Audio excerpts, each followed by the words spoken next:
Owen Wilson and Selma Hayek star in Amazon Studios' mind-bending film Bliss as an unfulfilled man and mysterious woman who believe they are living in a simulated reality and must decide what's real and where they truly belong. This February, chase something real. Amazon Studios' Bliss now streaming on Prime Video. From the American Museum of Natural History in New York City and beaming out across all of space and time, this is Star Talk, where science and pop culture collide. Welcome to the Hall of the Universe. I'm your host, Neil Degrasse Tyson, your personal astrophysicist, and tonight we get weird. We're featuring my interview with parody songwriter and card-carrying geek, Weird Al Yankovic. So let's do this. So tonight, my comedic co-host is Maysoon Zayid. Maysoon, welcome. Thank you so much for having me. I'm so excited. And I think you're best known for your TED Talk. I got 99 problems, and palsy is one of them. Because basically, like in the Oppression Olympics, I would win a gold medal because I'm Palestinian, I'm Muslim, I'm a woman of color, I'm disabled, I live in Jersey. Well, that's especially in Jersey. You don't get more minority than that. I'll fight you. And I'm floppy. So you rock it, your TED Talk. Well, I rock, but it's involuntary. It's the palsy. The palsy. Well, all right. Yeah. Well, we got you tonight. So thanks for coming on to Star Talk. You. And also joining us is Star Talk's resident geek-in-chief, Charles Liu. Yeah. Charles. Star Talk fans know him as a good friend of mine and colleague. He's a professor of astrophysics at the City University of New York on Staten Island, and we'll be tapping your full range of geek expertise this evening. My geek mug overflows with possibilities. Yes, indeed it does. So we're featuring my interview with basically a geek hero. And if you didn't know how geeky he was, you will know by the end of this episode. Parody singer, songwriter, Weird Al Yankovic. What he does is he takes songs you're familiar with and just make hilarious scripted comedy out of it, singing the song. He's a 4-time Grammy winner with hits like Yoda and Eat It, and he's clearly a nerd himself. How do I know Weird Al had some deep geek in him? I asked. Check it out. I was very interested in math and science. Early? Early on, yeah. I mean, I think I was a science and math plaque award winner in high school. Oh, okay. And ever since I was like very young, I was always interested in science. I think when I was a toddler, I already knew, all the planets in the solar system. And I'm still not quite over the whole Pluto thing. Just get over it. Okay. Don't get me started. Fine. Yeah. And so, were you good at school? Yeah, I was my high school valedictorian. That counts. Yeah. Do we agree? Okay. And on top of that, yeah, I started kindergarten a year early, and I skipped second grade into third grade. So I started high school when I was 12 and graduated when I was 16. So I was always like the very nerdy kid. I ticked a lot of the boxes. Yeah, what are some of those boxes? Well, I was, a bright student. I was kind of obsessed with homework. I wasn't full on obsessive. You liked homework. I liked it. You know what? I loved math in particular. Loved math. Because I would do algebra for fun. Because I thought it was really cool. Like it was like a puzzle. It was like solving for X. Like this is really cool. We're up to 5. Okay. But I mean, stuff like that. Any 2 of these would have worked, but now you got all 5. Yeah. So yeah, I would either like eat lunch by myself or with other similarly dorky kids. Mm-hmm. Okay. So it was all the above. Okay. So were you in a community where this was kind of ostracized?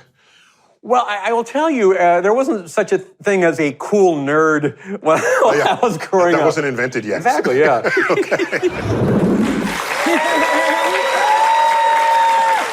So Charles, did you have all those boxes checked when you were a kid? Oh, for sure. I loved doing math, too. And in fact, I even married someone who loved doing math. In fact, she tells me that the morning before we got married, she and her bridesmaids were rocking out to Weird Al's music. Whoa. So my geek love for him increases with the passing moments. And so how would you distinguish, just either historically or today, the evolution of nerd versus geek? Oh, that's a good point. Actually, we were discussing this at home recently. The nerd is sort of more the general intellectually unpopular person, whereas the geek can be something that's specific. Like you can be a Star Trek geek, or a Dungeons and Dragons geek, or a football geek. But it's harder to be like a football nerd. On the other hand, nowadays, everything's all mixed together. So it's like apples and oranges. Nerds have found one another. So to say that a nerd is unpopular, that's not true among other nerds. Or even a geek for that matter. You know, when I was growing up, we had a group of people who hung out together. We didn't know we were weird. We liked each other. We had fun solving math together. No one told you were weird. Oh, they told us, but we didn't believe them. Yeah. You were in denial of a basic truth. There was no need to accept that supposed stereotype because I had friends that we liked each other and we enjoyed each other's company. So, Maysoon, what do you think of that checklist that he presented us? I honestly think he nailed it. Yeah, he totally nailed it. And I have an idea. What's that? I feel like we should, play some nerd bingo. Nerd bingo? Yeah, nerd bingo. Oh, okay. I like all the nerdy characteristics match a number. And so Charles is going to pick from a list of nerdy characteristics. And each one of these guys has a placard, and they're going to check off when their nerdy characteristic is called. Whoever gets 3 in a row, bingo. Okay, all right. Okay. All right, go. Nerd bingo. All right, nerd bingo. Number B5. B5, was in school band. Were you in school band? No. Orchestra. Nice. Does that count? 1 for Charles. Orchestra. All right.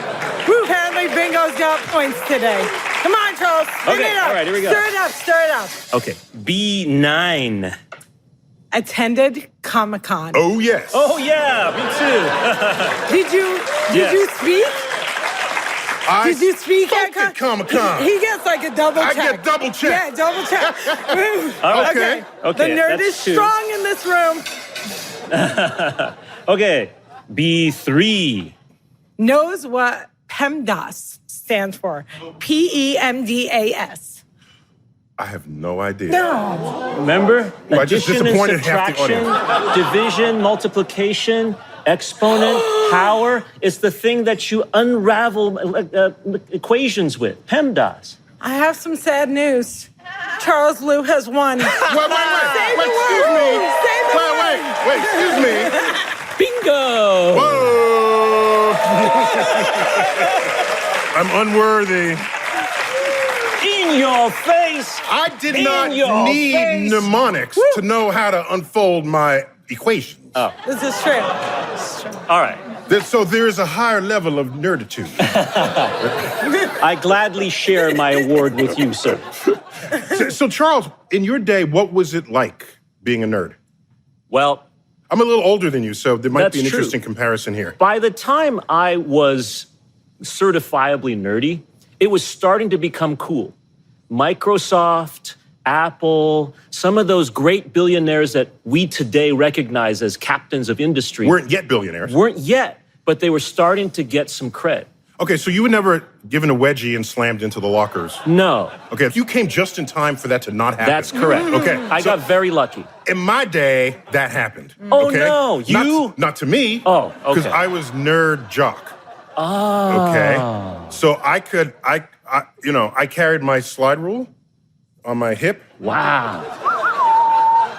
Wah, wah, wah. Yeah. So, but I felt deeply connected with the nerd community. So when I saw one being beaten up, that to me was an assault on all nerds everywhere. Oh, you the and man. So I had in my head that were I to be a superhero, it would be nerd protector. Thank you. Thank you very felt that much. deeply. No, Thank you. I mean that sincerely. And because the nerds had no protectors in the day, not until the popular kids needed us to help them with their computer and their math homework and this sort of thing. So What was the jock side? the jock said I was captain of my wrestling team. Nice. Yeah. I thought it was going to be bowling. I'm really No. Oh, yeah. Because the whole slide Damn. ruler. Now, I have seen pictures of his six-pack ab. But I was still like getting A's in my physics class. There you go. This was Doubly good. dangerous. You are calculating the angles necessary to defeat your opponent on the mat with maximum efficiency. Yes, because physics helps in everything, basically. Amen. So Maysoon, tell me, Geek has kind of risen up to be almost like a cultural phenomenon. And so, is that a good thing or bad thing? I think it's a good thing because geekdom crosses all boundaries. It doesn't discriminate based on race, religion, economics. So it's great that we're seeing it like kind of froth up and become more powerful. Froth up, that sounds... Okay, you got a better adjective for that? It's made the world moist with geeks. And I think that's a good thing. Okay. Because I'll take a geek over a bully any day. Beautiful comment.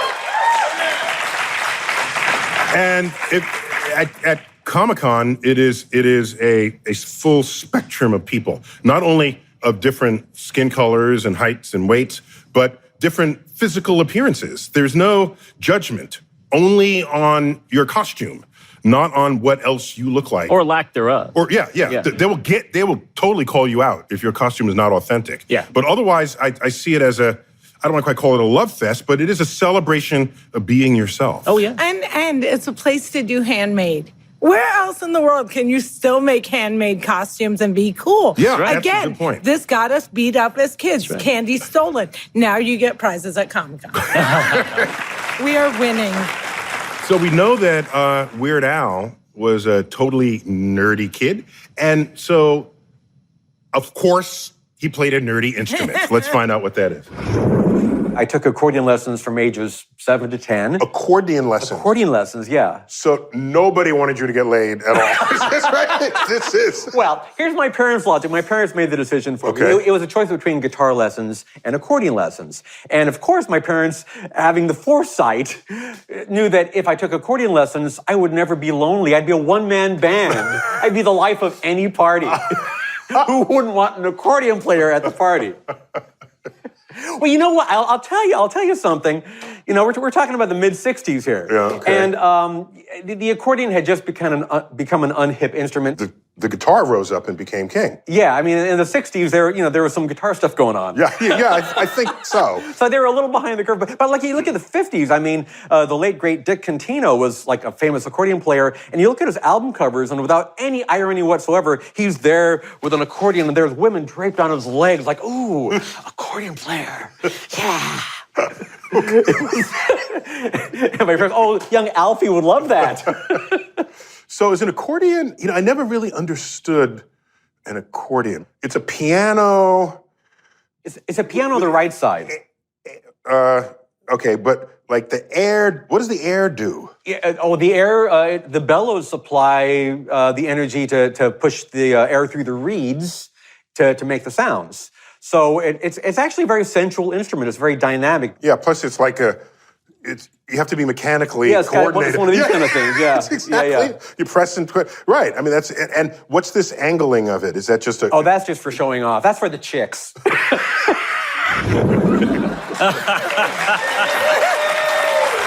Listen, Maysoon, is the accordion a sexier instrument than we've given it credit for? It ain't the banjo, but it is sexy as hell. Did you just say it's not the banjo? Yeah, the most sexy instrument ever, but the accordion is a close second, and the way that Weird Al just described the moves kind of got me thinking. Wow. Well, up next, we get White and Nerdy. Should we leave? with the musical parodies of Weird Al Yankovic when Star Talk returns.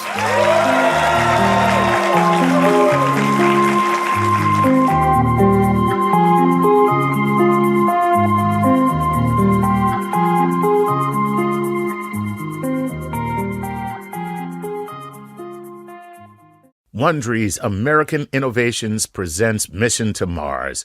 This season explores what advancements have been made and what it will take to send humans to Mars. On July 20th, 1989, President George Bush announced his vision for a manned mission to Mars. Nearly 3 months later, NASA published a complex 30-year plan to get humans to Mars. However, Congress refused to authorize the spending, and NASA's manned mission to Mars was grounded before it could even start. Over 30 years later, the power of government and big business necessary for such an undertaking is finally starting to come together. And now, the next chapter of humankind's space race is on. If you're a Star Talk listener, you know that pushing the boundaries of space exploration is always a compelling story, and Mission to Mars brings that story to life. Listen to Mission to Mars from American Innovations on Apple Podcasts, Stitcher, Spotify, or even 1 week early by joining Wondery Plus in the Wondery app. Wondery. Feel the story. The future of space and the secrets of our planet revealed.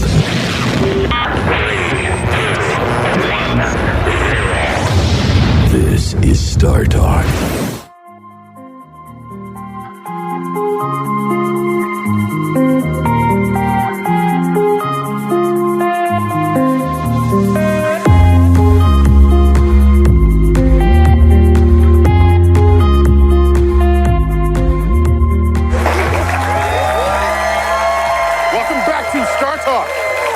We're featuring my interview with musical parody artist Weird Al Yankovic. And I asked him about the heavy infusion of geeky science references in his music, and especially in his hit song, White and Nerdy. Check it out. Do you have someone vet your lyrics for their scientific? I do that myself. I'll go. Mr. Valedictorian. I'll go online and There's no one else who can vet my own lyrics. I'll have you do it from now on. But no, I make sure that it's as factual as it can be. And White and Nerdy. I think you talk about memorizing pi. Yo, I know pi to 1,000 places. Ain't got no grill, but I still wear braces.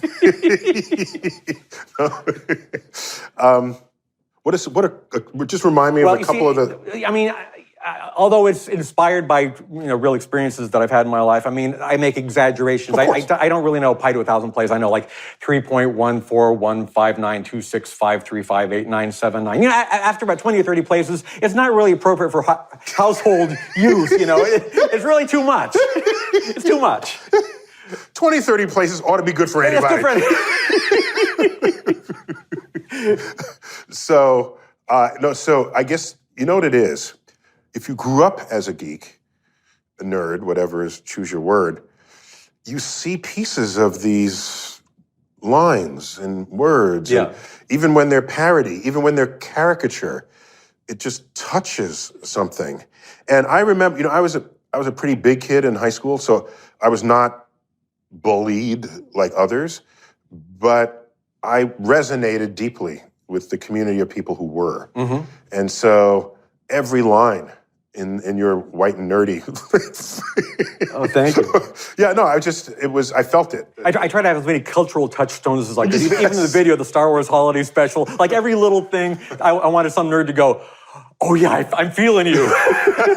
Yeah, and there's no detail too obscure. To touch, because somebody's going to find it. Exactly right. Maybe that's the secret. And I think that video came out at exactly the right time. At that point, people were like talking about nerd cred, and I was a nerd before you were a nerd, and as we talked about, that was not a phenomenon when we were in high school. But the video was boastful, right? Yes. It's like an empowered nerd. Yes, absolutely. We got to bring in a new guest to help us analyze this one. I've got an empowered nerd, a musical parody super fan, Star Talk all-star, and fellow astrophysicist Emily Rice. Emily, welcome back to Star Talk. You too are a professor at the City University of Staten Island. Yep. And you also moonlight as DJ Carly Sagan. Yeah. They can't get... You see what she did there? Yeah?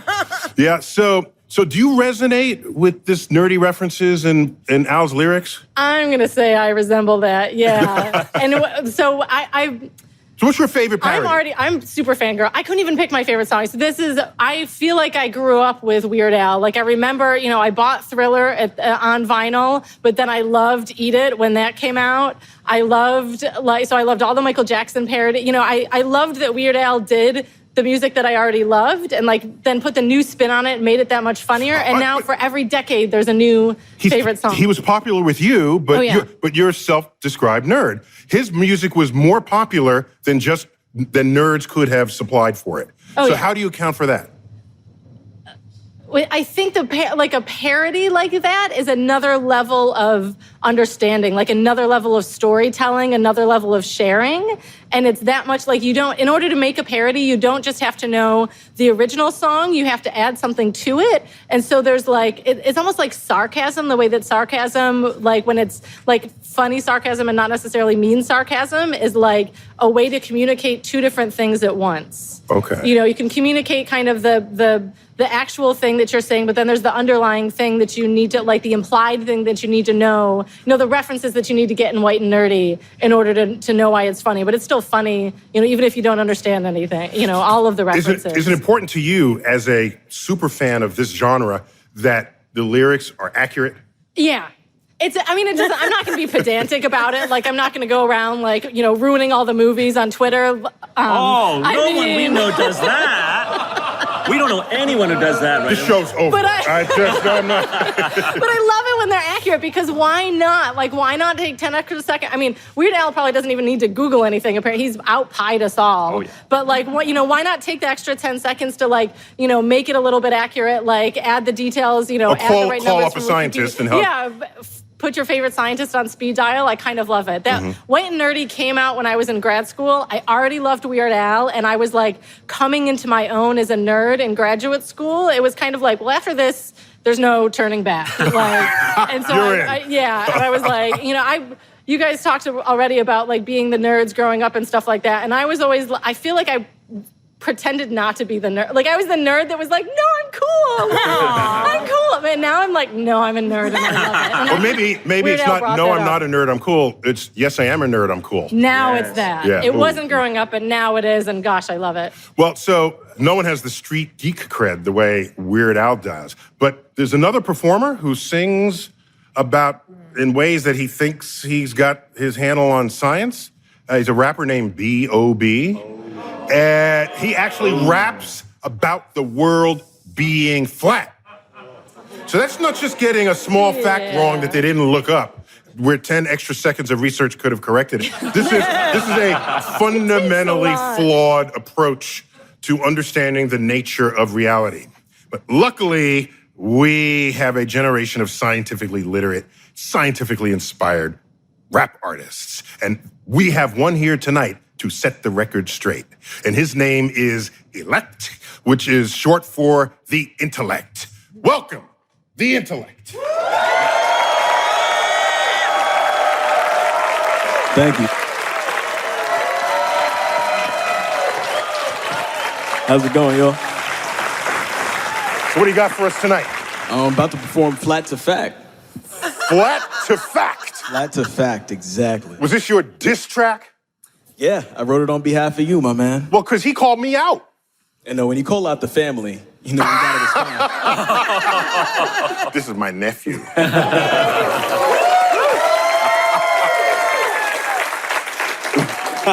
Still gonna be an uncle. All right, give it to me. Let's go.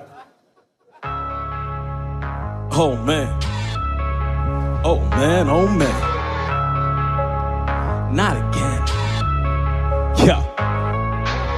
He learned the game from Carl Sagan. You can never check him. You say the earth is flat and then you try to disrespect him. I'm bringing facts to combat a silly theory, because all y'all gotta know the planet's like a sphere, G. Whoa. Very important, I clear this up. You say that Neo's vest is what he needs to loosen up, and he's a Mason cause the brother's getting paid, while the ignorant just spitting helps to keep people enslaved. I mean, mentally, you gon' make me go insane. I'm already stepped out of the fast lane. You the donkey of the day, I ain't waiting for Charlemagne. And all them strange clouds must be messing with your brain. I ain't waiting for a days, Bob, I'm right here. I got science in my corner and there's nothing to fear. I'm not sure what it was that really made you think that you could disrespect the Tyson and your ship won't sink. I mean, whoa, are these only your thoughts or is the loud talking? I'm a high flyer, but you must be cloud walking. And I know Bobby Ray's a great musician with intelligence to say some better stuff than what he's written. Yeah, guitar strings turn to Twitter things. Yeah, you get bodied by a young king. I'm far from famous, but I got an education, and I'm putting it to use to make a better nation.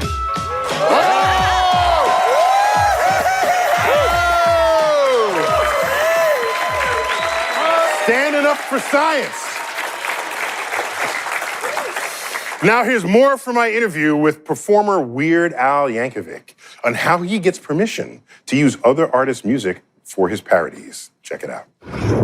I get permission for every single parody that I do. But do you need permission? Well, that's, the phrase I always use in this case is it's a gray area because it's considered generally fair use by the courts. But, for a couple reasons. What?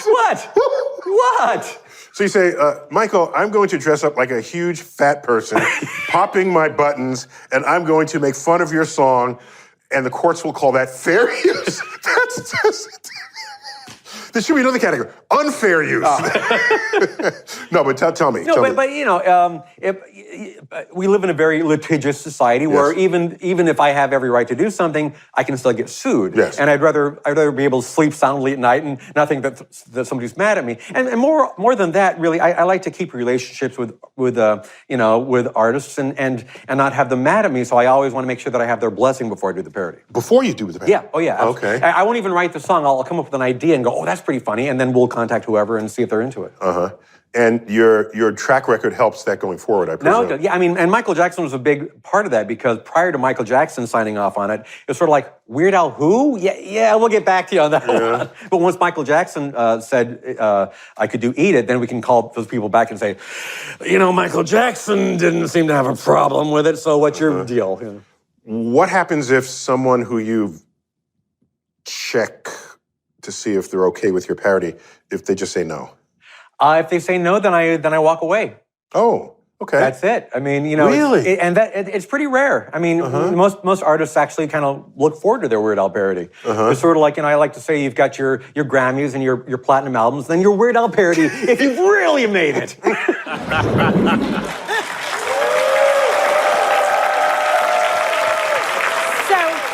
It's a dream come true for an artist to have Weird Al Yankovic make fun of them. But you know what else? It's a filmmaker's dream come true to be called out on Twitter by you, Neil. It's goals. It's filmmaker goals. Really? Yeah. Because, I used to do it a lot, and then it angered so many people, I just pulled back into my shell. No. Yeah. You gotta come back out. I gotta come back. I want me to bust out. Filmmakers need you. Come back out. You can also say nice things. All they have is point out sometimes they get the science right. If Emily, they do something nice. no, you cannot say nice things. That's not how Twitter works. That's not how any of social media works. So, Emily, That solar flare was so accurate. So, Emily, as a huge fan of this genre, you can imagine that there's a whole section of copyright law written just to accommodate his parodies. I mean, that's not a stretch to imagine. Oh, yeah, it's real. I know nothing about it. Is it weird that law would protect that? No, I don't think so. Like I say, it's creation and it's people making money. Yeah, but who decides that the parody is funny and therefore legitimate material? That's a big question. If it's not funny, then it's just you're copying it. Yeah. And then you're not paying for it. Well, the idea of parodying and the fair use is that you also have to add something to it. You can't just do it again and, you can't steal something. You have to value add to it. Yeah, you have to value add is a good term, I think. You have to add something to it. You have to say something about it. You have to use it to say something else. But so in comedy, if someone uses someone else's joke, maybe they think they could do it better. In comedy, joke stealing is a deadly sin. Really? Yeah. Yeah. Wow. Yeah, I've seen comics come to blows over stuff like that. But if you do steal from me, you're going down. Yeah. But there are some parodies of you that I really dig. Of me? Yeah. I love Saturday Night Live. Oh, they did me a couple times. And then you got Key and Peele, Oscar winner.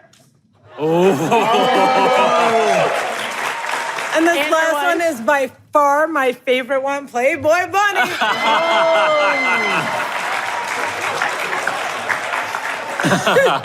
So Emily and Charles, scientists use each other's ideas all the time. Oh yeah, and even that's a kind of currency. Like it's so. In fact, you want your stuff to be used. Yeah, what we kind of get paid for is to publish papers, right? Everybody's probably read all my scientific papers. Thank you. I have. I bet you have, Charles.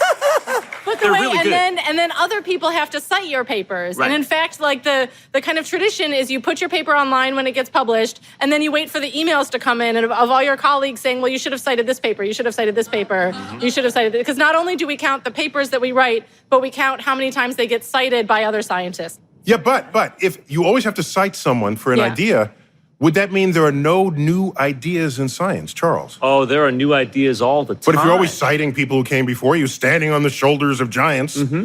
But the newness comes from being able to see farther than the person you're standing on. There's always something new, and that's what makes science so exciting. That point of discovery where you look beyond and you go, wow, that's something no one else has seen before. Okay, let's geekify this. Emily, Weird Al's parodies kind of like creating an alternative universe in the multiverse. I like that. Ooh, I think so.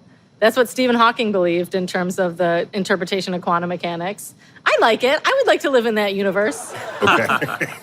Well, Emily, thanks for being back on Star Talk. Thanks for having me. Loved your comments here. Emily, yes, thank you. Emily Rice. Up next, we find out why Weird Al Yankovic doesn't use curse words in his comedy when Star Talk returns.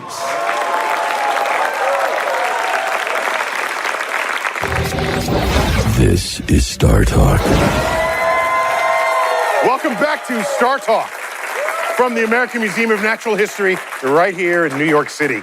We're featuring my interview with musical parody legend, Weird Al Yankovic. And I asked him about the comedy chemistry of his hugely popular music videos. Let's check it out.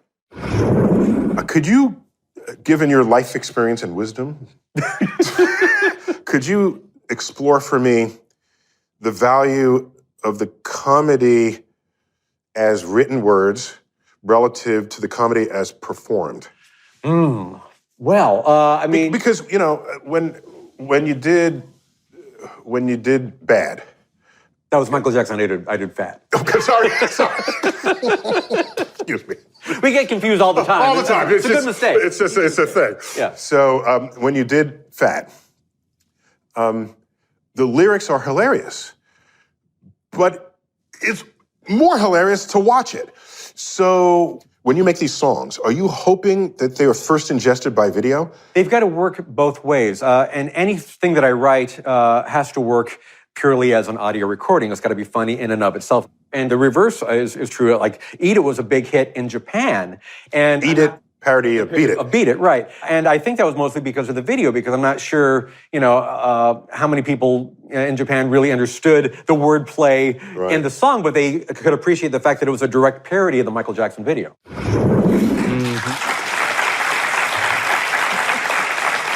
So, Maysoon, how does visual humor work differently from just audio humor? Well, you gotta use your eyes.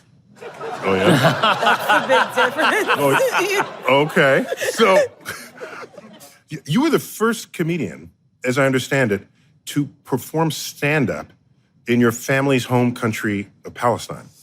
Yeah, it's kind of like being the first scientist. I'm the first, but I don't know if I'm really the first. Maybe in the 1950s in Palestine, there was this amazing comedian that just didn't have access to the internet and nobody knows. Okay. But as far as recorded history, I am the first. And what I love about it is because I was a woman, they didn't have that stereotype that women aren't funny. And when men comics came to the Middle East after me, people were like, how cute. They're trying to be like the ladies.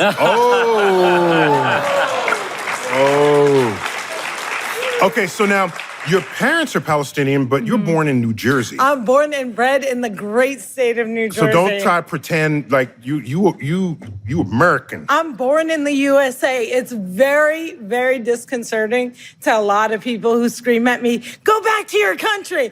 And I always go, "I'm from Jersey." So obviously you would have some sensitivities and awareness of the Palestinian culture. because your parents were, but what's it like delivering comedy in different cultures? Because to me, as far as I can tell, half or more of comedy has to fit in the culture in which it's delivered. A live comedy totally goes both ways. I don't have to understand something for it to be funny. Like, for example, I understood nothing that Charles said, and I laughed my butt off. Well, so Weird Al's humor is clean, like, no curse words, PG rated.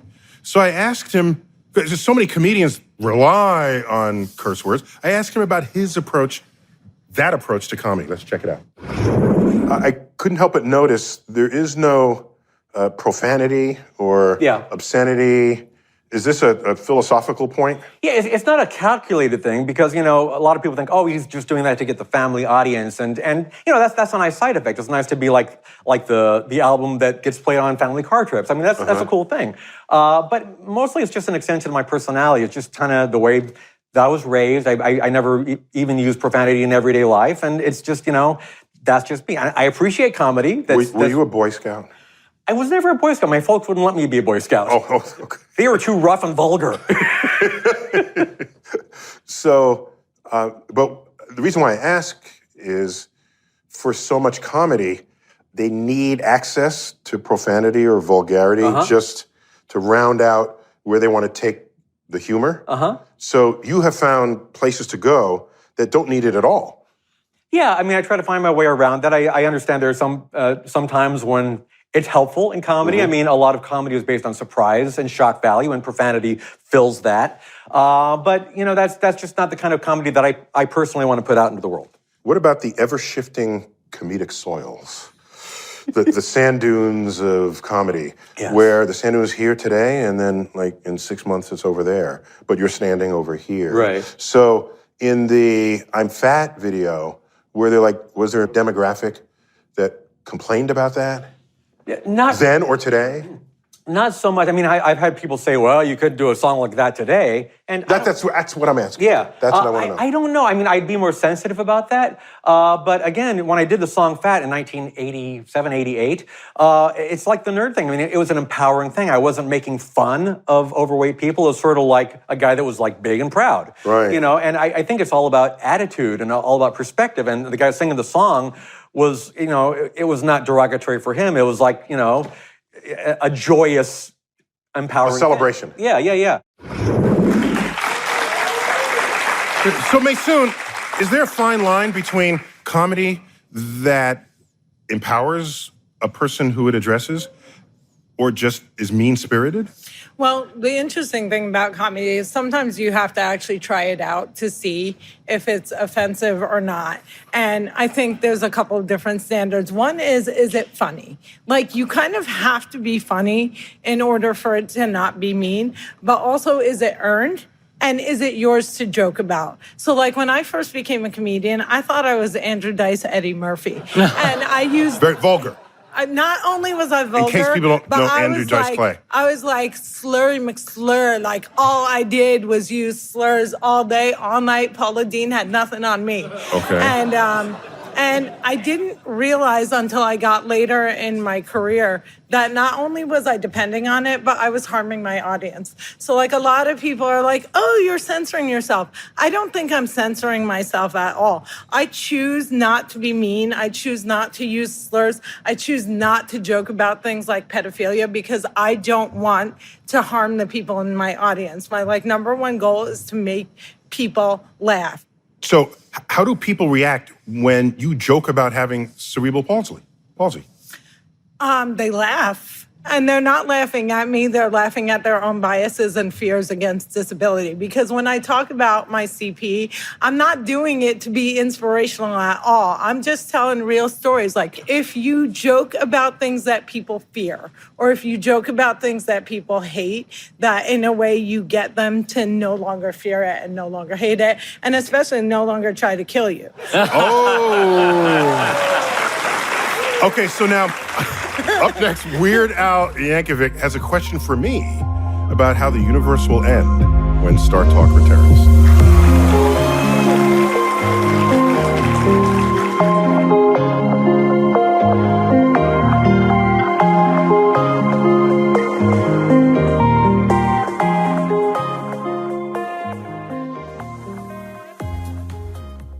With Masterclass, you can learn from the world's best minds anytime, anywhere, and at your own pace. You can learn photography from Annie Leibovitz, or writing skills from David Sedaris, or even up your tennis game with Venus Williams. With over 90 classes from a range of world-class instructors, the thing you've always wanted to do is closer than you think. You can even find a course from world-renowned astrophysicist Neil Degrasse Tyson on scientific thinking and communication. And each class is supported by downloadable materials, lessons, or recipes, and more, all available anytime, anywhere on iOS, Android, desktop, Apple TV, Amazon Fire TV, and Roku.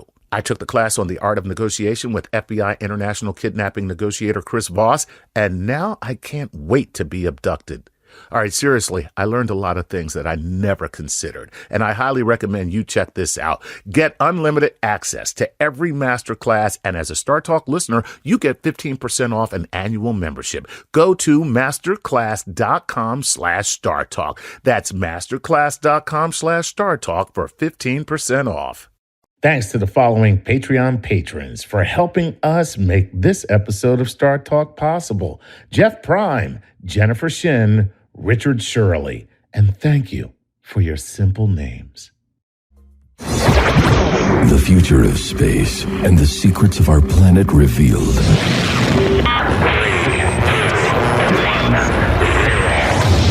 This is Star Talk.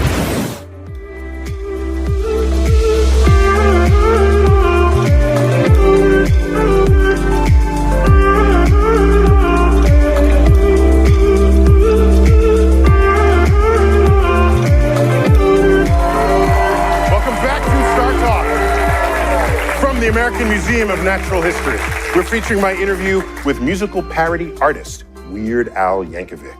And he had a question for me about the universe. Check it out.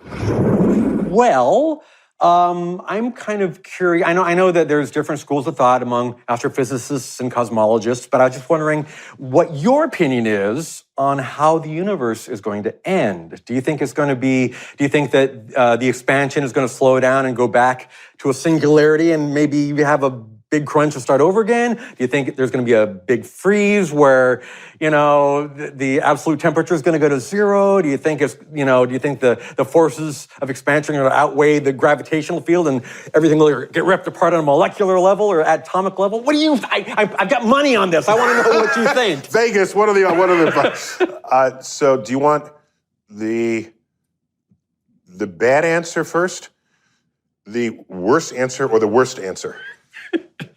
Gosh, let's. I'm going to go with bad. Bad. Okay. So the bad answer is all evidence says we are on a one-way expansion trip. We're expanding faster than the collective gravity of everything in the universe can possibly slow us down to reverse. So it's a one-way trip. And in that one-way trip, temperature of the universe will drop to absolute zero, asymptotically. Mm.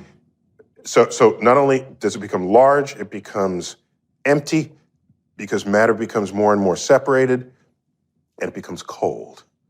And as I say, the universe will end not with a bang, but with a whimper. And not in fire, but in ice. Wow. Yeah. Kind of a spoiler alert, by the way. You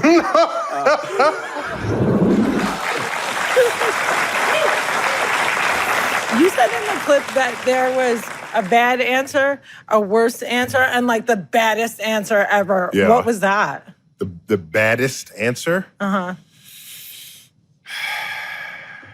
All right, there's some hypotheses that the expansion of the universe will become so accelerated that the very capacity of the space-time continuum to stretch will become compromised. And no longer will space-time stretch, it will tear.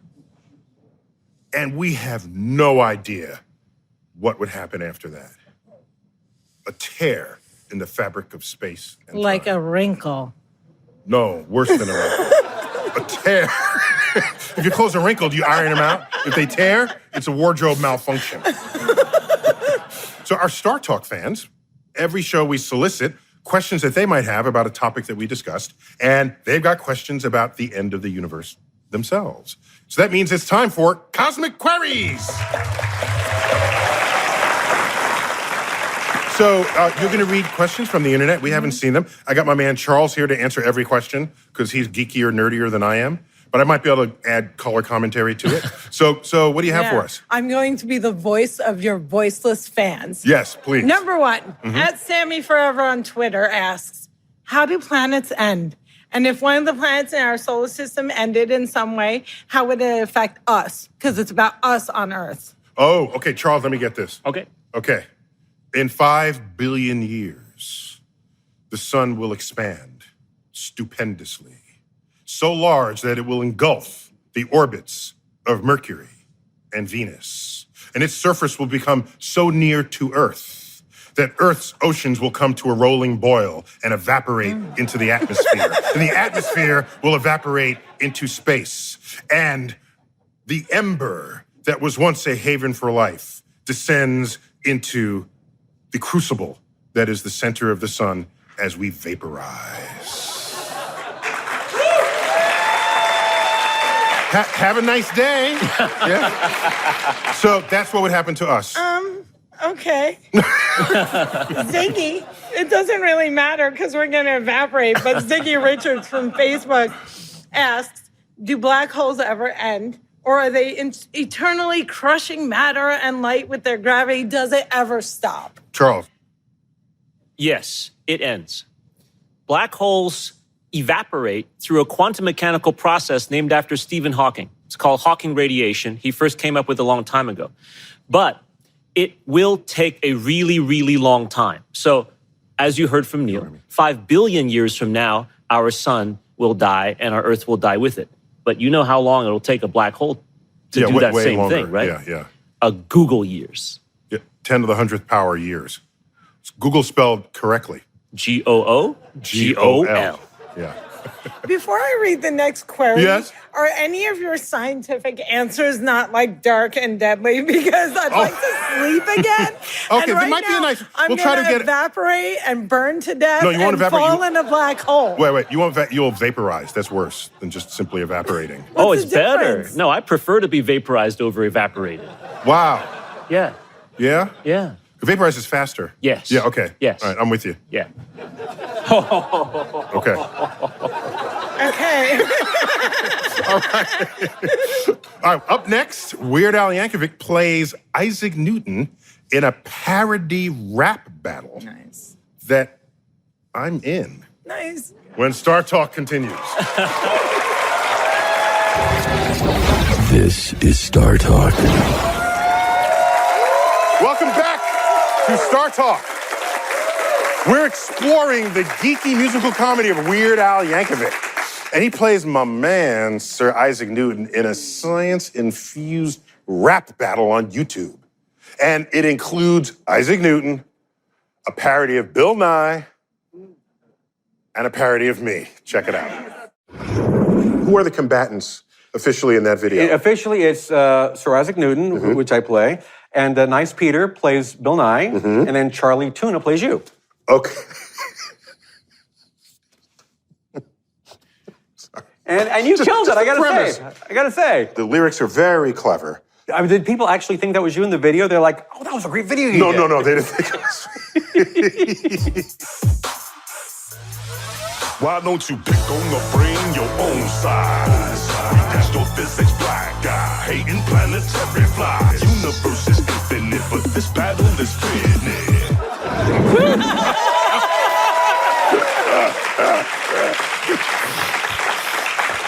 So I got the last word in that video, but Isaac Newton had some good zingers before that. And one of his lines to Bill Nye is, I'll leave you with a page from a book I wrote at half your age.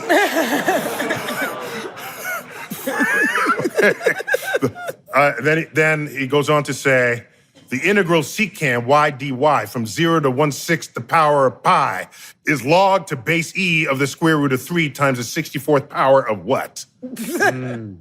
So, Charles, is that a real equation? Yes. What? The integral secant y dy actually shows up in every calculus textbook that's been printed. I get that. I'm talking about the whole thing. Yeah, the whole thing, the definite integral of that function Yes. from 0 to pi over 6 is actually the natural log of the square root of 3. So if you take the natural law Why of do the you just know that now? I could figure it out in a half hour, and you just spitting that out. It's a thing. But the answer there, so he said it was natural log of the square root of 3 times what to the 64th power, right? So because the answer is actually the natural log of the square root of 3, x to the 64 equals 1, which means that there are 64 solutions on the complex unit circle, including I, negative I, 1, and negative 1. Okay. I agree. I also agree. But thank you. Thank you. I had a flashback to senior year calculus, and that is correct. Well, it was a pleasure to meet and to hang out and to just chill with parody performer Weird Al Yankovic. And he's a lovable, legitimate nerd. That's all I'm saying. And in this final clip, I had an idea for his next role. Check it out. May I make a suggestion for you? Because no one is doing this. Or maybe they are doing it and I haven't heard about it. I think somebody, and once you hear this, you'll know it's got to be you, has to give out the annual Nerd Awards. Oh, why don't they have one already? They don't. It seems so obvious. They got every other freaking award. The annual Nerd Awards. We should co-host. So the nerdiest statement in Congress, for example. Okay. No. Some members of Congress have some nerd street cred, and it might come out in something that they say. So you're not making fun of them. You're celebrating the nerd. Yeah. There was a placard in the March for Science last year, and it said, "When nerds have to march, you should really worry about the state of the world." That'd be the best nerd poster. Yeah. Right? Let's get on that.